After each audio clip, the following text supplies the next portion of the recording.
The next archaeological case study of soul journeys to an afterlife is presented by Dr. Mark McConaughy, formerly an associate curator of the State Museum of Pennsylvania and a field representative of the Pennsylvania State Historic Preservation Office. He will describe two mortuary facilities in northern Ohio and western Pennsylvania that, like the previous case of Mound 25 in Ohio, express the flight of souls of the deceased to an afterlife as birds or as being carried by a bird. Dr. McConaughey's presentation is entitled Bird Effigies at Sugar Run Mound, Pennsylvania, and North Benton Mound, Ohio. North Benton Mound was located on a terrace remnant above the Mahoning River about a quarter-mile west of the village of North Benton, Mahoning County in northeastern Ohio. North Benton Mound stood 1.83 meters tall and 22.86 meters in diameter at the time of excavation.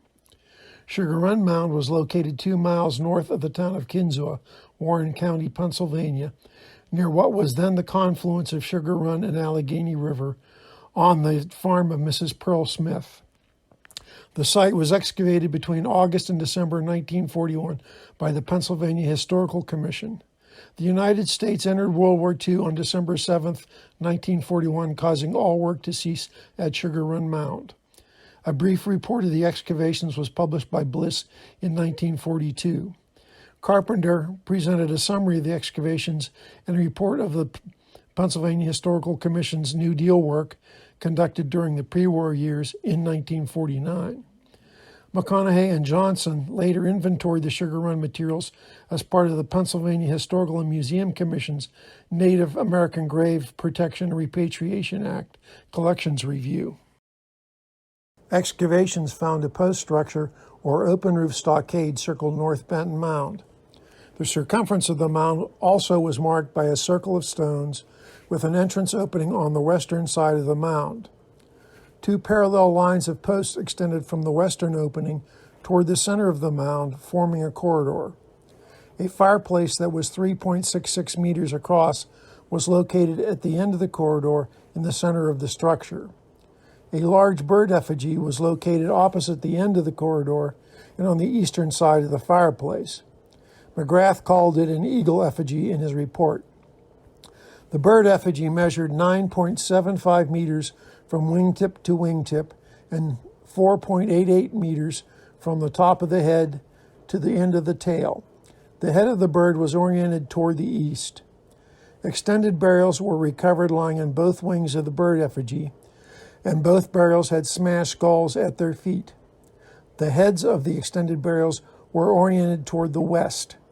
8 clay basins or altars containing cremations were present, 4 north and 4 south of the fireplace. They contained both cremated and unburned remains estimated to represent between 12 and 20 individuals. 6 additional burials were placed in stone structures around the mound. McGrath called the entire pre-mound structure the Temple of the Effigy. The relatively large number of burials enclosed by North Benton Mound wooden structure indicates it was a ritual charnel structure utilized on more than one ceremonial occasion prior to being covered with mound fill. However, the prominent bird effigy implies it had additional importance besides use as a charnel house. The post-line corridor is directed toward the fireplace and bird effigy, indicating they were the central focus of the building. The fireplace may have been used to cremate some of the burials in order to release their souls. It may also have been used to burn or give offerings to the bird effigy. Extended burials on the wings of the bird suggest one purpose of the bird effigy was to carry their spirits to the afterlife. The bird effigy would have been a soul guide to the afterlife. McGrath interpreted the bird effigy at North Benton Mound as that of an eagle. The stones do not form a hooked bill in the McGrath's plan view, but the head of the bird, as photographed, shows a hooked bill drawn in the soil. Based solely on the plan map, it must be assumed that the hooked bill interpretation was based on McGrath's belief that it was an eagle effigy. However, the map stones indicate it really had a short, straight bill. The North Benton Mound bird effigy looks more like that of a swan or goose in flight than that of a raptor to the author. Raptors and vultures do not have elongated necks or narrow wings. They have stubby necks and most have thick or broad wings, unlike the bird effigy at North Benton Mound. Thus, it is likely that the bird effigy represents either a swan or goose effigy. Although the effigy cannot definitely be assigned to an individual species of goose or swan, it possibly represents a trumpeter swan. Trumpeter swans are among the largest and heaviest birds that can fly. They nested over most of the United States during the prehistoric period. A large bird like the trumpeter swan would have been an important food source for prehistoric tribes and would have been worthy of worship. Historic tribes from the eastern United States have clans and phratries named after a number of different birds, including swans. Thus, it would not be surprising for a prehistoric tribe to have a clan or phratry named after a bird, particularly an impressively large swan. The bird effigy, whatever its identification, functioned as a soul guide to the afterlife, and this suggests it was some sort of clan totem. It is possible the temple to the effigy also functioned as a shrine to a trumpeter swan or a more generalized goose or swan clan. Excavations revealed that Sugar Run Mound was composed of 3 smaller mounds that had lost their above-ground individuality because of modern cultivation. The edges of the 3 mounds were roughly contiguous. However, adequate overlap existed to determine the order of construction based on stratigraphy. Mound Unit 1 was the oldest, largest, and northernmost of the mounds. Bliss did not find evidence of wooden post structures associated with any of the mound units. A total of 62 burials were excavated by the CCC crew. Some cremation burials were found outside of the mound near a late prehistoric period village. These burials were included in the burial numbering system. Only burials that came from Mound Unit 1 are described herein. Mound Unit 1 was constructed on top of the existing ground surface since a Yuma zone or A horizon was present under it. The central feature of Mound Unit 1 consisted of a cobblestone-lined cyst dug through the A horizon. Burial 35, a cremation lacking any associated grave goods, was found in the central cyst. 2 cobblestone pavements were constructed on either side of the central cyst on top of the A horizon. The southwestern cobblestone pavement was reported to be a bird effigy in newspaper stories about the excavations. For example, the September 6, 1941 issue of The Era from Bradford, Pennsylvania, indicated archaeologists have found that the cemeteries were in definite patterns, with the tombs arranged to resemble birds at Sugar Run Mound. However, subsequent reports by Bliss and Carpenter do not refer to a bird effigy. In 2008, the author sent a copy of the Sugar Run Mound manuscript to Carpenter, who was in his 90s and in poor health. Carpenter's 2008 stilted reply was that it looked like a bird effigy is represented by the stone pavement from Mound Unit 1. Bliss's plan map and excavation photographs depict a bird effigy with outstretched trianguloid wings, a body, and a possible forked or swallowtail for the bird.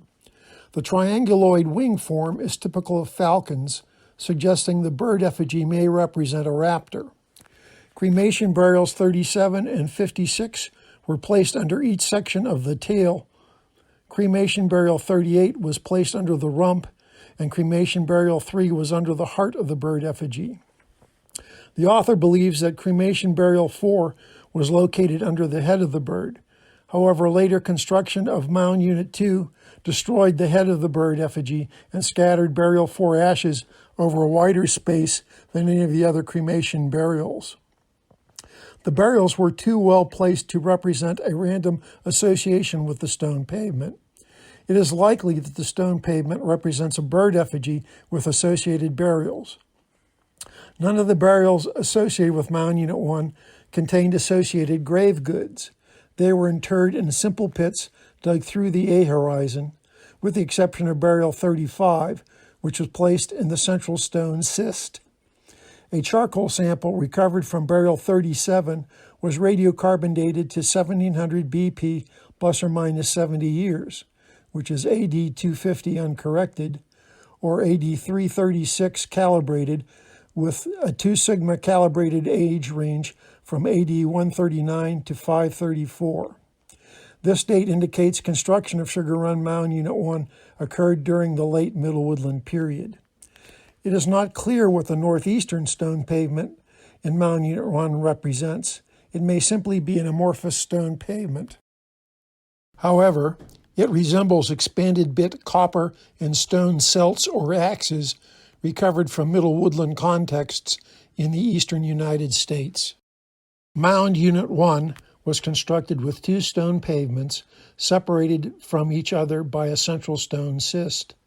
The placement of these features in a non-overlapping linear fashion suggests they were produced as part of one contemporaneous building episode. The lack of grave goods with the cremation burials suggests the individuals had roughly equal status. It is likely that an important ritual or ceremony involving all the cremation burials was the reason for construction of Mound Unit 1. Interpretation of the bird effigy, central schist, and the possible axe or celt effigy reinforces the view that an important single ceremony was the reason for the construction of Mound Unit 1. The bird effigy represents a symbol of the sky because birds fly in the air. Copper bird cutouts from Scioto Hopewell burial contexts are interpreted by Carr as representing the above realms of the Hopewell universe. Birds are also associated with death. Carr indicates passing to an afterlife was facilitated for at least some Scioto Hopewell individuals by birds of the region and their spirits. Bijkstra et al., Carr, and Holt all provide examples of Hopewell burials associated with raptor bones or bird motifs found on grave goods. Carr also describes a few Scioto Hopewell burials of articulated skeletons whose bones were arranged to form the shape of a bird. Thus, birds, as representatives of the sky or above world, played an important role in some Hopewell burial rituals.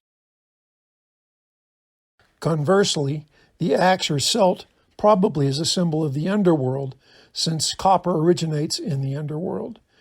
Historically, copper is a material associated with both the upper world thunderbird deities and lower world underwater panther and horned serpent deities, but is more often associated with the underworld than the upper world. Thus, the celt or axe effigy may represent an underworld association with death, since it was placed in Unit 1 of Sugar Run Mound. It might also represent kinship groups associated with the underworld that sit in opposition to the upper world kinship groups associated with the bird effigy. If the preceding interpretations are correct, the overall symbolism of Mound Unit 1 minimally represents a tripartite worldview consisting of an upper sky world, that is the bird effigy, separated from a lower underworld, that is the possible axe or celt effigy, by the Earth's surface, the central schist. The concept of tripartite divisions of the universe into an above sky, middle world Earth, and below underworld views was found in many historic Eastern Woodland tribes, and was occasionally reflected in moiety and phratry kinship divisions.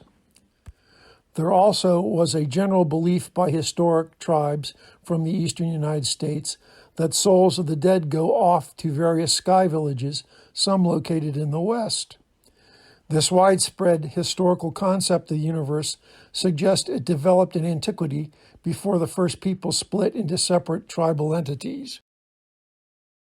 The bird effigy may be associated with a clan, phratry, or moiety name or totem.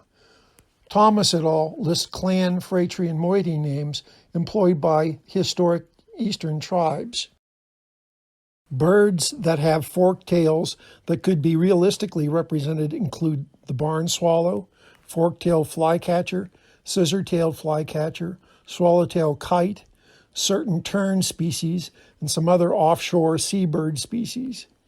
Of these species, only the barn swallow is commonly found in northwestern Pennsylvania, where Sugar Run Mound is located. Conversely, barn swallows and the other fork-tailed species named are not typically used as kinship terms by historic tribes, and most are not associated with death and burial in Native American stories. The exception to this is the swallow-tailed kite, a southern raptor that might be associated with death. Thus, the likelihood that the Sugar Run Mound bird effigy represents a realistic bird depiction has a low probability of being correct because they generally are not associated with death or kinship relationships. There is another kinship name associated with the sky that is relevant. Thunderbird or Thunderers, clan, phratry, or moiety descent groups are found in many eastern tribes.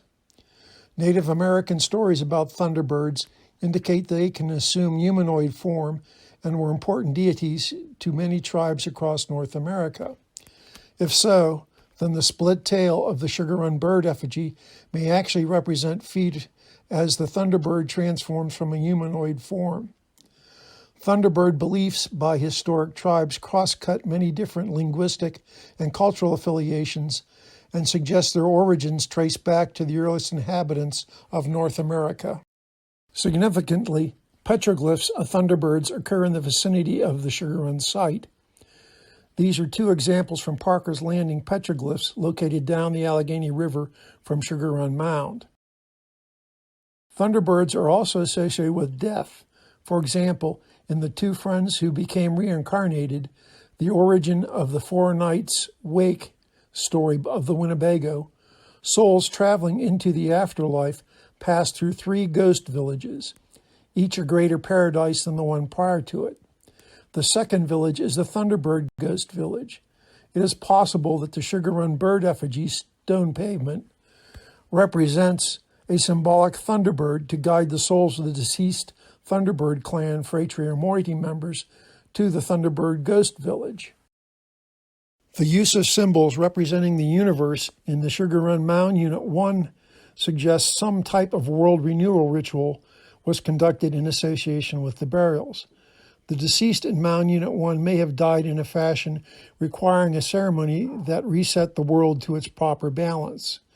Societal members would have constructed symbols for the upper or sky, middle world, earth, and underworld to help rebalance forces of the universe as part of this world renewal ritual. However, most of the burials were associated with a sky symbol where they would spend the afterlife. In conclusion, the North Benton Mound bird effigy was constructed in a different manner from the one at Sugar Run.